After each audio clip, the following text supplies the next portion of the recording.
Hey there. I recently presented a bit of research at a symposium, and since I was presenting something through a theological lens to a non-theological group, I received a lot of questions on how I was differentiating between the Logos and Christ, and also Jesus. So I figured there was an opportunity here to make a video to better delineate and explain the three as I understand them to be. If your experience with Christianity is really only based on the mainstream understanding, this video might be a little shocking or confusing, so I hope that you'll stick with me on this as I do my best to explain. And I continue to hold that Christianity is a deeply, truly, profoundly mystical tradition at its core. So if you have questions, you're always welcome to leave a comment. As I launch into this, I'd just like to first offer the definition of theology as I understand it to be, though it can be disputed. Theology is a conglomeration of theos and logia, or logos, theos being God and logia being utterances or oracles. Logos translates as word or reasoning, but we'll talk about this in just a little bit. Therefore, we arrive at talking about God. Really simple, right? The Greek theologia is translated as discourse on God. Theology is experiential, philosophical, historical, ethnographic, ontological, etc. Theology is not constrained only to Christianity. So I hope that's helpful for orienting yourself as I make these videos. So I'm reading this incredible book by Bernadette Roberts, who's a Christian mystic, called The Real Christ. And so I'll be leaning on her work pretty heavily for this video because I feel like she's provided just an exhaustive look at Christ and Logos in this book. It's really great. It's worth reading. So Heraclitus of Ephesus is credited with making the Logos first known. He regarded everything in existence as impermanent and in flux, and the nature of this flux was the Logos. According to Bernadette Roberts, the Logos was existence in itself, the purposive source that regulates all physical processes, animates all life, the source of all human law, and it was the law of nature itself. This element would later be called logi by the Stoics, meaning a spark or presence of Logos is in man and all that exists. The Stoics believed that the Logos was not subject to change, but its manifestations were always in flux. The Logos is dynamic. So the Stoics also argued for a state of apatheia, like God's impassivity, they believed, which is worth looking into. So that spark piece, that sounds very similar to the divine spark that the Gnostics have, right? Just want to point that out. Similarly, Philo found the Logos expressed creation as the thought of God, God's cosmic governance. The Logos separates the creature from the creator. The Logos becomes the archetype of everything that is created. And according to Cyril of Alexandria, the Logos of the Father of the universe is not the uttered word, but the wisdom and most manifest kindness of God and his power too. In Christianity, especially the Gospel of John, we see the Logos syncretized with the word or God's wisdom. In Ecclesiastes, wisdom is personified as God's creative spirit. Here we find convergence and maybe really no difference between God's wisdom and spirit. The Christian mystic Evelyn Underhill puts it as such in her work, The Light of Christ, and I'll quote this. Nevertheless, God can come to his human children and show our life to us as it ought to be. Show it to us in our terms, not his. Try to make us see what it can be if nothing happens to spoil his perfect work of art. His word, Logos, his Christ, can be made flesh and dwell among us. In the beginning was the Word, the self-expression of reality. And the Word came to us in Christ our Master, not as an explanation of life, but as a direction on how to live it. So to summarize, we can view the Logos as the creative spirit or action of God, this divine spark in Gnostic traditions. The Logos becomes this dynamic, ever-shifting, creative, divine fire found in every human being and the self-manifestation of God. The Logos becomes the wisdom by which the universe is piloted. In another sense, the Logos continually emanates from the divine abyss or the heart of God, this generative power coming from the direct center of the divine. And so with all of that in mind, I want to talk for a minute on a special depiction that's used for both Christ and God as a geometer. This was a medieval depiction of the divine holding a compass over the earth, where the compass represents this tool of creation, maybe the Logos. This is special because the medieval viewpoint was that the universe was this machine that was symmetrical, harmonious, proportionate.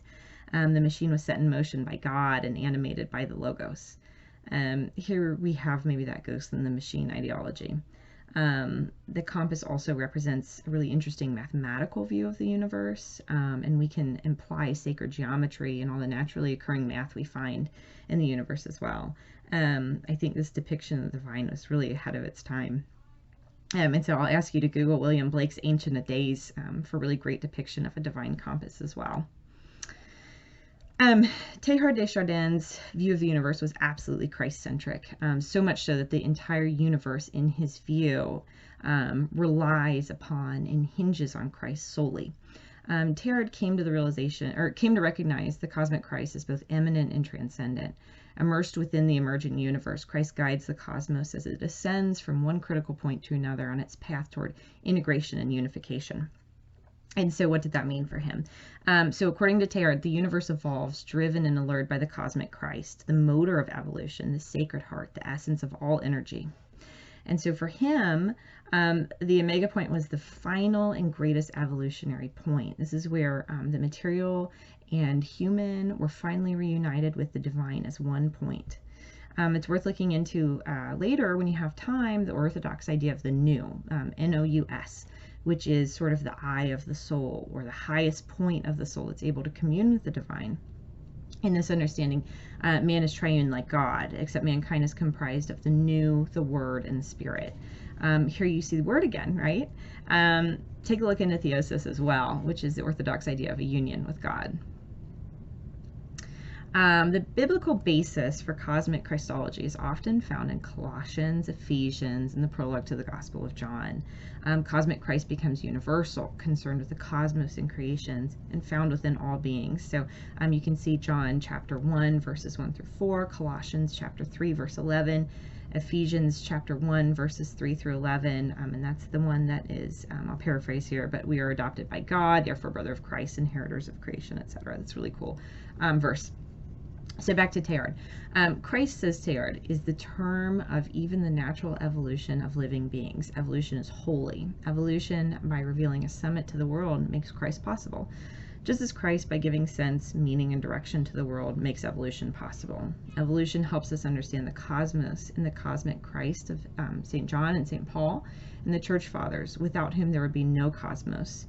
So Teilhard was very obviously influenced by Darwin. He was also, in addition to being a theologian and priest, he was a scientist. He was a geologist. So he has lots of really interesting scientific views on spirituality and the divine as well. So between Teilhard and Richard Rohr, who I will quote in just a little bit, we can see similitude between Christ and Logos, right? But let's take a deeper look into this. Christ becomes the perfect combination of humanity and the divine, and in the Christian tradition we understand Jesus the Christ to perfectly represent this. Jesus the Christ becomes the blueprint for us to become God's son or daughter. Again, here we are reminded of the adoption imagery in Ephesians as well. Christ is also represented as existing since the beginning of time and precedes the historical Jesus by eternity, basically. According to Bernadette Roberts again, with Jesus' resurrection and ascension, his human value is totally transformed and glorified. Thus, he is no longer the historical figure of the past, but remains the exemplar icon of every man's journey in eternal oneness with God. Also here we really begin to see the distinction between Jesus of Nazareth and the Christ. And so, according to Catherine Keller in On the Mystery, Discerning Divinity in Process, in Paul, divinization of the messianic figure of the Christ was simultaneously intensifying, but it would be during the following centuries of mission within the Roman Empire that the deification of the Christ would eclipse the true humanity of Jesus. So again, we're seeing a prophet being deified here over time. And so Paul really becomes the linchpin for casting Jesus in this divine light. He's really the flashpoint of this ideology. So Paul never actually met Jesus, but experiences Christ in the Spirit as a flash of blinding light, which transforms him from Saul to Paul, if you're familiar with the Bible story. And so according to James Dunn's argument, Paul is really the first Christian theologian. Paul speaks nearly entirely in his letters in Scripture of the universal Christ in his accounts.